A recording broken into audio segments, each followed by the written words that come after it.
punto pong ito ay makakapanayam natin si Dr. Christian Emmanuel V. Mancao, Chairman ng Accreditation and Competency Committee ng Philippine Society for Stem Cell Medicine. Magandang umaga po, Doctor.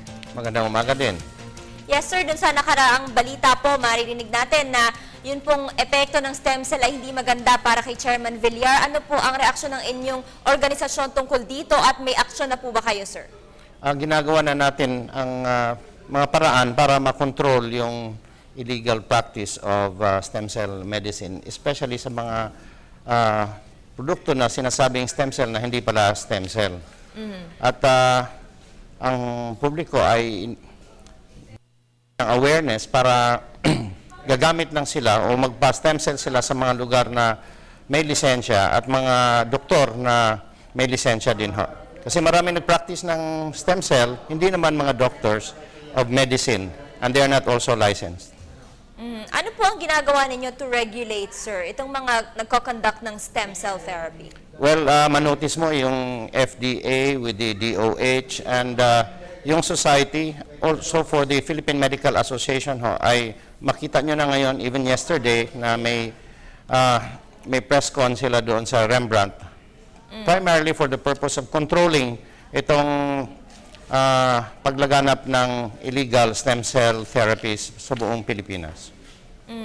Sir, paano naman po malalaman ng publiko kung ang isang organisasyon ay accredited to hold stem cell therapy? Well, ang mga hospitals natin, the tertiary level hospitals na gumagawa niyan, alam naman ninyo kung saan yon. And of course, they can go through the Philippine Medical Association, magtatanong sila kay Dr. Olarte or sa amin sa Philippine Society for Stem Cell Medicine. Sir, yung po bang presyo ng stem cell therapy, pwede po ba itong gawing basis para malaman kung legal or illegal itong isinasagawang stem cell therapy? For example, mas or mas mura? Ang totoong practice on stem cell medicine, medyo mahal siya because of the technology. Buhay kasi na cell yun ang ginagamit na pinapasok sa katawan ng pasyente. But kung galing sa ampule, mga sabon, mga ganyan, hindi na stem cell ho yun. It can be byproducts of stem cells or byproducts of cells, growth factor, or chemokines, cytokines, but hindi yun stem cell. Yes, sir. Right now, meron po ba kayong mga effort po para mahuli itong mga illegal na nagko-conduct ng stem cell therapy?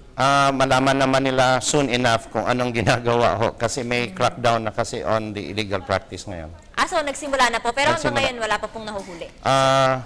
Hindi kasi magandang i-kuhan yan i-announce. A lot of people should know that may crackdown na ngayon on illegal practice of stem cell therapies. Opo, sir. Speaking of that, paano po ba natin masasabi na ito pong stem cell therapy ay effective? Gaano po ito ka-epektibo sa panggagamot? Ang maisabi ko lang para sa society, kasi ang experience natin has been on adipose-based, it is very, very effective, especially sa mga may kapansanan talaga, yung may mga diabetes, may hypertension, especially in osteoarthritis and other diseases. Ang kagandahan ng stem cell is hindi na kailangan mag-take ng sobrang daming gamot. Side effect. So, pili lang po yung mga sakit na ginagamot nito? Noong 2011, ang National Institute of Health sa US listed 72 degenerative diseases na pwedeng mag-improve. But ngayon sa tingin ko, sobra 150 na. Sir, ano po ba yung best source nitong stem cell therapy? The best source is always your body kasi yung stem cell mo, kapag tumatanda ka, natutulog They go into sleep mode or with what we call stem cell failure. That's why at age 40, manotice mo, ng life begins to deteriorate at 40. Yung mga babae, especially, manotice nila yung stem cell effect, yung stem cell failure effect. Opo, sir. Paano po ba malalaman ng isang tao kung dapat na siyang magpa-stem cell? Kapag marami kayong kapansanan, may mga degenerative problems, especially osteoarthritis. But ang pinakamaganda is to have stem cell when you have no complaints between 40 and 50 years old. Yan ang pinakamagandang time na magpa-stem cell kayo. Yes, sir. Audrey Goriseta po, magandang umaga, Sir Mancao. Doc, yung kahapon na interview po namin, ang isang naging biktima nitong illegal practice ng stem cell na nagpa-practice ng walang lisensya or yung mga hindi accredited sa inyo. Sir, ito, kapag kayo po ba ay nagpa-stem cell na at maling procedure yung ginawang paraan, bang magpa-stem cell procedure ulit? Yes, pwede ho. As a matter of fact, may mga pasyente kaming very, very toxic sa sobrang daming sakit na we can do stem cells every 6 months or every year. And then kapag ito pong stem cell, advisably, talagang isang beses lang po para sa isang tao. Kung wala kayong reklamo, ang gusto mo ay regenerative medicine, gusto mo lang bumata by 5 to 10 years, stem cell medicine is a better option. Sir, ano pong edad ang range ng isang tao para the best time na magpa-stem cell therapy siya? 40 to 50 is the best. 40 to 50. Kasi actually, even 40 would be the best time to have stem cell. Kasi dyan bumababa na lahat ng mga hormones natin, especially sa mga babae. Pero hindi rin naman masama kung mga early age or early 30s, kung may mga nararamdaman na, magpa-stem cell therapy. Remember, we are doing it for autism, cerebral palsy. And yung autism or cerebral palsy, mga bata pa ito. Doc, Mangkao, to follow up on Audrey's question lang, sir. Bali yun pong epekto nitong stem cell therapy, reversible po siya. So kung palpak po ang isinagawang stem cell therapy sa inyo, pwede po yung ipagamot ito ulit?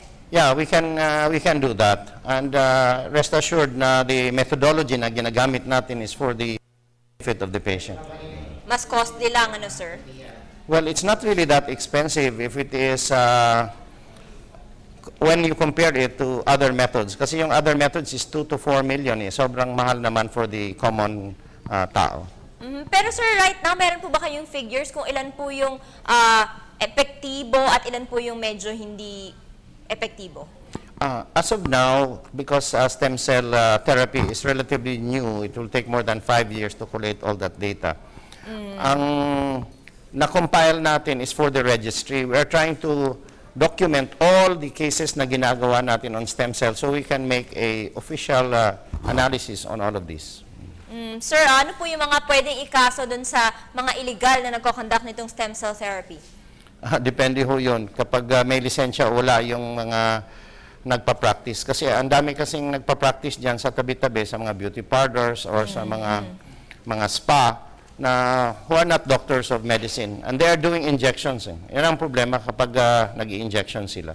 Yes, sir. Speaking of that nga po, itong kay Chairman Villar sa hotel daw po. So, kailangan po ba sa hospital?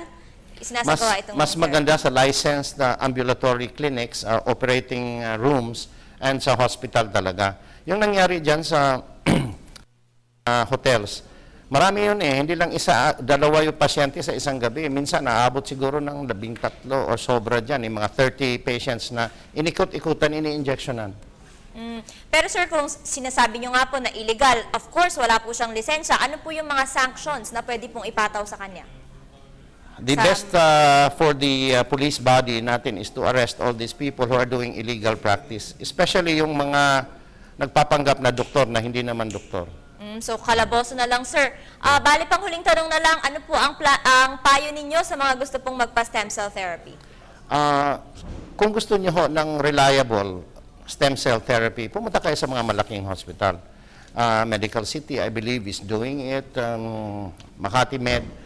And of course, you can contact the society, yung Philippine Society for Stem Cell Medicine, and makita nyo kung ano yung proseso at kung saan ginagawa yung mga procedures na yan. Maraming salamat po sa impormasyong ibinahagi ninyo sa amin ngayong umaga, Dr. Christian Emmanuel Mangkao ng Philippine Society for Stem Cell Medicine.